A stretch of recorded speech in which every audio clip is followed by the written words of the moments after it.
gotta be the demon Tabitha wanted us to know about. It's flying free, but could it still be a Therian? I just felt an Earth Pulse point. It's that way, somewhere near the top of that mountain. Let's check it out. Here! This is the Earth Pulse point I've been feeling. No Therian and no barrier. I must have gotten it wrong again. I wouldn't be so sure of that. That dragon could well have broken its barrier. Or it might have been too powerful for the Abbey to subdue. You could be right. After all, dragons make for the strongest demons. The problem is, we don't know if it's a Therian or not. Yeah. Let's stick with the plan and head to Stonebury to gather more information. Am I the only one here who thinks the real problem is how we're supposed to fight a frickin' dragon? I can't wait to take a good look around. Whoa, now that's what I call a view. I agree that it's beautiful, but don't leap about so much. You'll fall. I can sense many Earth pulses under this place. I figured you'd notice that.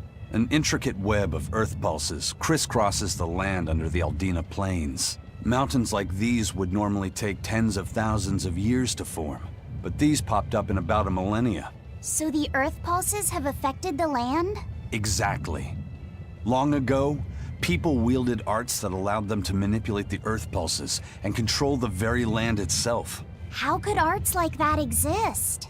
Perhaps they pushed against key points on the Earth pulses? Like how acupressure can improve a person's blood flow. That's a rather forced comparison, but you may be right. Either way, those arts have been lost for eons. I'm impressed, Eisen. You know a lot about everything. Not at all. There's so much I don't know. For example, the name of these flowers. That's why I travel. To learn. Aldina alabaster grass. That's the name of this flower? Yes. A long time ago, my brother showed me a picture of it in one of his books. They're fragile flowers. They die quickly on their own. But if enough of them gather together, they can survive. Fields of them form beautiful white carpets of flowers. In some cultures, they symbolize kinship. The bonds between people. Kinship. Huh. I'll remember that. You and your brother taught me something new today. I'll never forget either. All right, if I were a Bloodwing, where would I be? We'll start at the inn. It only makes sense. Stonebury hasn't had much luck growing just yet, but this pioneer town has a lot of potential. Trees grow well here, and the lumber is of great quality. Oh, we're also close to the quarries, so stone isn't a problem. As long as the demons are contained, this country will rebuild. The need for stone and lumber will soar. Best of all, this area is quiet, has beautiful lakes, and is a perfect place for a craftsman like me to work. And why settle for anything less? I do feel that you might be a bit short-handed here. It's hard to build without manpower. You're right. We need something to attract new settlers. Maybe some sort of specialty item? Is there any fruit or vegetable that can only be found around here? There is a type of potato called the radish bell that we grow, but it's got a few, quirks. If you want to attract people, you should just ring a bell. Come to Stonebury, where the money grows on trees. A bell tower, huh? That might actually work. We can even use local stones for the bell. The Stonebury Stone Belfry. It won't work. Huh? Try hitting a rock. Doesn't ring. Ah, how could I have missed that? I'm still such a novice. My master taught me better than this. Think before you build. That's what he always said. I need to do better and not sully his name. I was on my way home from a trip to Logres, crossing the Aldina Plains, when I saw it. Rain was pouring as if from buckets, and the wind was so strong I could hardly stay on my feet. From the vast darkness of the sky, a monster of tremendous size descended, like the essence of the storm itself. A huge flying demon? At that moment, a group of exorcists leapt out from their hiding spots and began to battle the demon beast. But it met their swords with its fearsome horns, and a swipe of its tail threw the noble exorcist's back. Horns? And a tail? Where did the demon go? I couldn't tell you. I was so frightened, I ran away and never looked back. I hope the Abbey can get rid of it, but the beast took out 3 exorcists with a single blow. Come to think of it, another person was there too. He faced the demon and told it to stop. Zavid. If you're going to the Aldina Plains, you'd better be careful. The water around here is ideal for producing wine and spirits. I've been thinking about fermenting something new. What will you make? This region's specialty is berries, so a berry wine?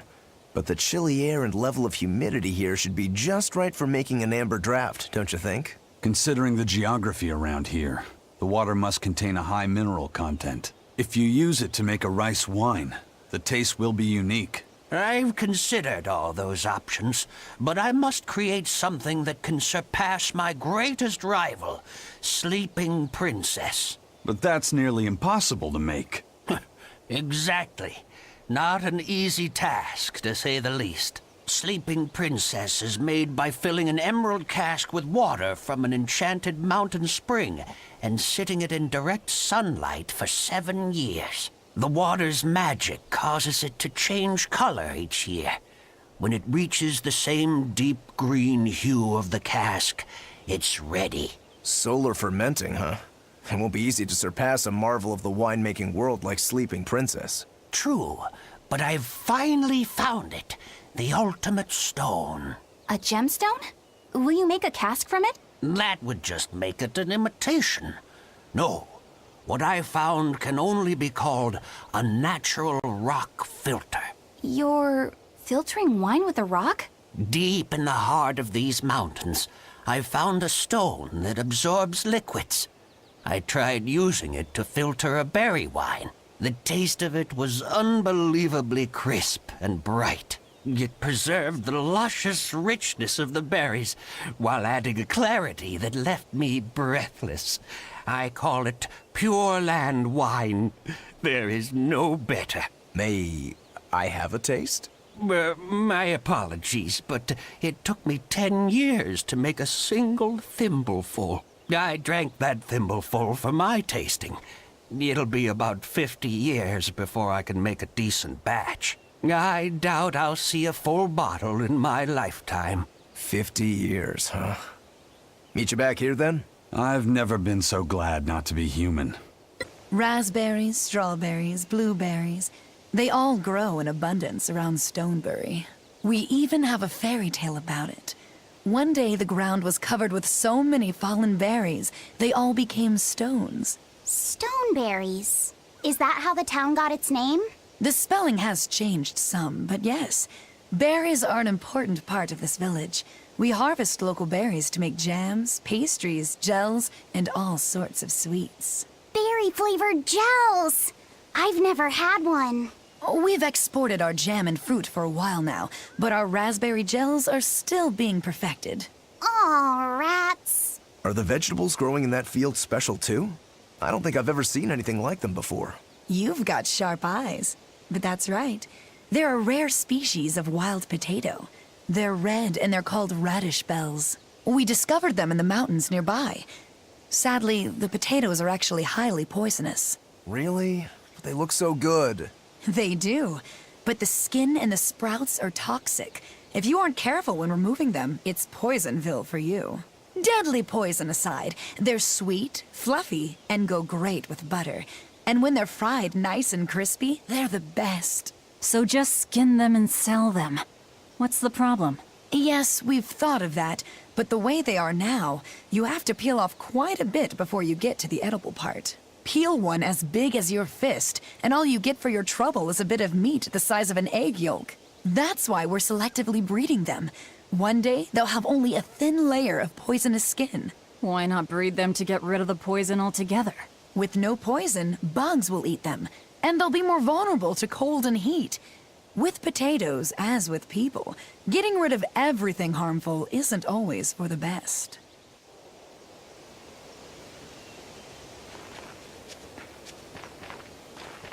Yay! I found so many blueberries! What are you gonna do with all those? Make jam? I'm going to feed them to my chickens. That way they'll lay eggs with purple yolks. What? You know that won't work, right? It sure will. The color of yolks change depending on what a hen eats. My grandma taught me that. Actually, We always feed our chickens corn. Is that why their yolks are yellow? What are you gonna do with purple eggs anyway? Tourists are coming from the capital again, right? I bet they've never seen purple eggs, so I figure I could sell them for a lot. Maybe I can even make our village famous! You've thought this out. But will they really sell? You know what they'd make, right? Purple fried eggs, purple omelets, purple egg fried rice. Hey, would you want to eat a purple omelet? Strange things sell, right? You don't have to be so mean just 'cause you can't think of a better idea. Oh, sorry. Here, let me help you. Fine.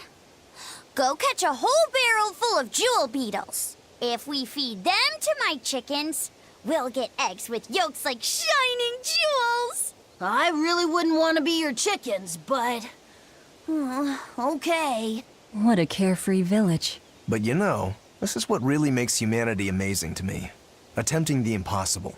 Reaching for the stars, just as a matter of course. Aye. Though we may stumble countless times on our way, we can achieve anything we put our minds to. Attempting the impossible, huh? That's all well and good, but there are some lines that should never be crossed. Purple eggs. Ugh.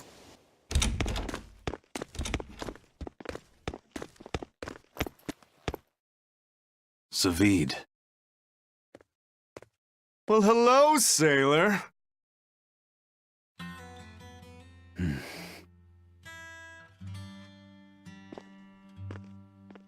Are you waiting for someone? Nope. Just saying a prayer for someone.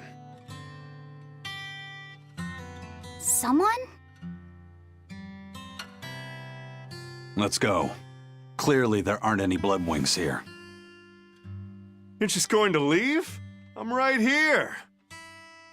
Everybody has times they need to be alone.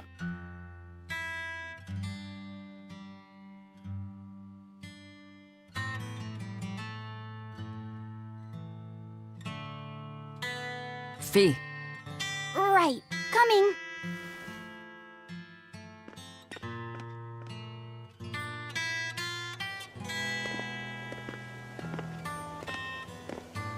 What do you think he was praying about? Well, for one thing, he was drinking a bottle of thorny forest. Oh my. The drink you share with your special someone when you're going to be married for life! How romantic! But getting your hands on that stuff is no small feat. I can only hope I'll get a chance to taste it someday. That must have had an important meaning for Savid. That's why you left him alone. Don't read too much into it. You're Velvet, right?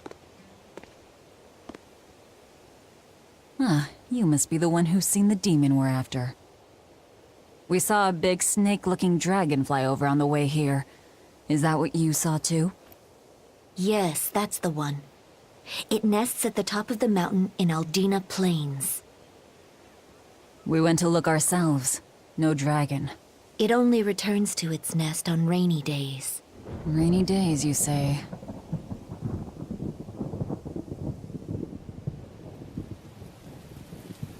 Oh, just look at what you went and made the weather gods do. This doesn't bode well. Not at all.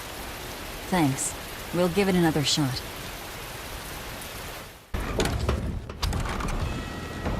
Hey there. Our meeting like this must be Providence, meow. We're in a hurry. Save it, cats. All the better, meow. I've just stumbled upon a perfectly nifty piece of stone just for you. What's it for? That's not a geoboard, is it? Bingo! I dug it out of some ruins, meow. They were made by Norman Meowny years ago for surfing along Earth pulses, but I can't use it, so I figured I'd pawn it off on someone else who could, meow. Wait, Norman made this?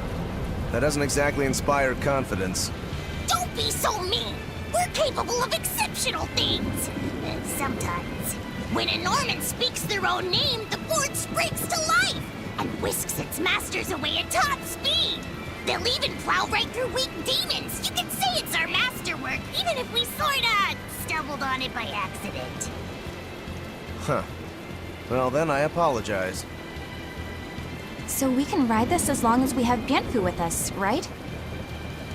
Well, kind of. Do you have to use your true name to activate it? Not my true name, no. My Norman name. Wouldn't that just be Bienfu? No. Norman have a separate name that goes something like Norman so-and-so. It's almost more a title than a name. Often the name has something to do with what they're good at. Something like attack, or chain, or aqua. Right. You could say names like Bienfu and Grimoire are more like stage names. I actually don't know Bienfu's Norman name, but I can't wait to find out. What is your name, Bienfu? Come on, out with it. We're in a hurry. Norman Brave. Whoa, look at that! Wait, Bienfu. Your Norman name is Brave? That is so deliciously absurd! Why do you think I've never told you before, Bien? At least the board works, Meow. And if we get on this board, it'll move us around? Well, about that. The board propels itself by pushing against Earth Pulse flows. To do that, the board needs information on the flows. But this one here's a completely blank slate, Meow. First, you need to find the geotrees in each area. They serve as a conduit between the surface land and the Earth Pulses, Meow. Once you've actually located a geotree, you can record that area's Earth Pulse data into your geoboard, Meow. Got it. This area's geotree is right over there, Meow.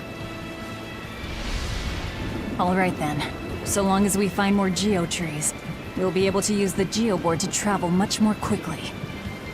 Well, that's going to come in handy. Yeah, and it's a lot of fun to ride, too. I could get used to this. I'm so worn out. I feel like I had to sprint the whole way here. Huh. It seems like operating the board saps a lot of energy from Bienfu. Even still, this board gives us a strategic advantage. Brave here will just have to bear a little exertion now and then. Yeah, Brave. Buck up. I believe in you. Be brave. Ah! Stop calling me that!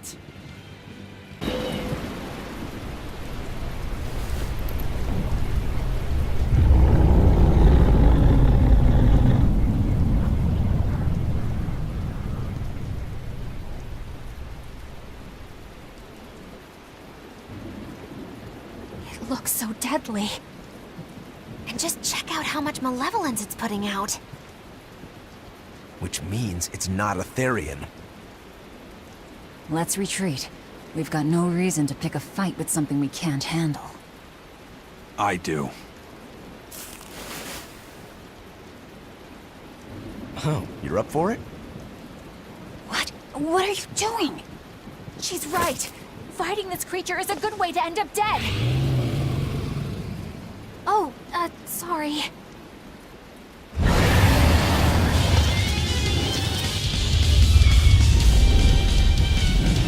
Well, no turning back now. Damn it, this wasn't part of the plan. Yeah, but training like this doesn't come around every day. Be on your guard. One wrong move and you're done for. I know, that's the fun part. Killing flash! But I'm this close. I won't miss! Form zero!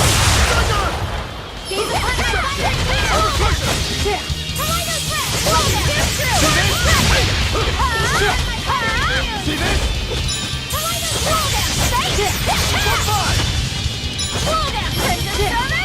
Ready to die? Think you can dodge? Just try. Perfect mayhem!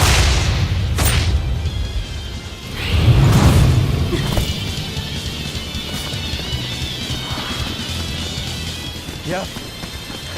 This one definitely puts up a better fight than your average demon. Is there any hope of actually defeating this thing? I'll do whatever it takes. That's my way.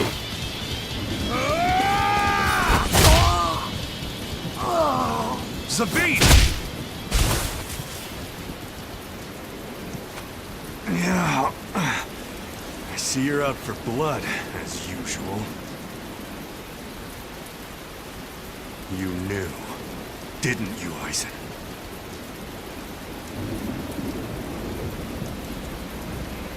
Out of my way.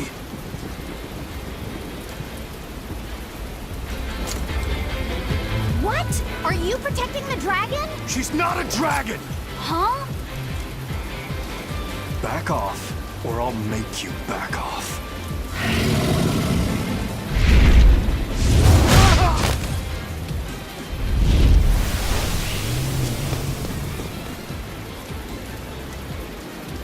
Damn! It got away! That hurts, babe. And here we hadn't seen each other in so long.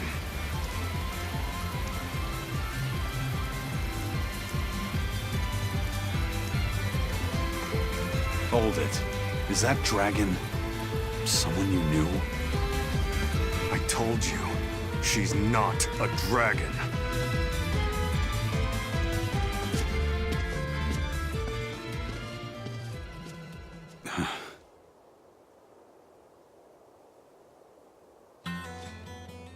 So, it seems old Check Out My Pecs and the dragon have some kind of close ties. Did I hear you right? We're talking about a dragon here. I know what I said. But how could that be? When Malachim are tainted by malevolence, a dragon is what ultimately results. So you're saying that dragon was a Moloch Zavid once knew? She must be who he was praying for back in town. Yeah, most likely. But do Malachim put out malevolence like humans do? No, not by themselves they don't. But if one remains in contact with humans or demons who do, it will eventually taint her, and she will become a dragon. What about you, kiddo? You feel anything weird after you got thrown into the Earth Pulse at the Empyrean's throne? I did, yeah. Can't say I'm surprised. The air there was thick with malevolence being sent on its way to Enominat. If I'd stayed there, I might be a dragon too. Is having a vessel not enough to prevent a Moloch from transforming? A vessel can reduce the effect, but not eliminate it. By stripping their Malachim of consciousness, the Abbey exorcists seem to be able to inhibit the transformation. But nothing in this world is guaranteed. Can a dragon ever be changed back into a Moloch? Nope. Just like with demons, there's no going back. Do they still hold on to some part of who they were? You saw that dragon. What do you think? Well, that's... But Zavid still won't kill it. Must be his creed at work. Eisen, listen. Whatever business you and Zavid have with that dragon, I don't care. Do what you have to. But I won't tolerate you getting the rest of us involved in it again. Do I make myself clear? You've got it. Good. Now, let's get back to the Therian hunt. We'll regroup in Titania.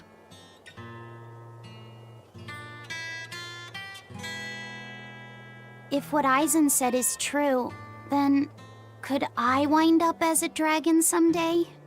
Or Eisen too? I don't know.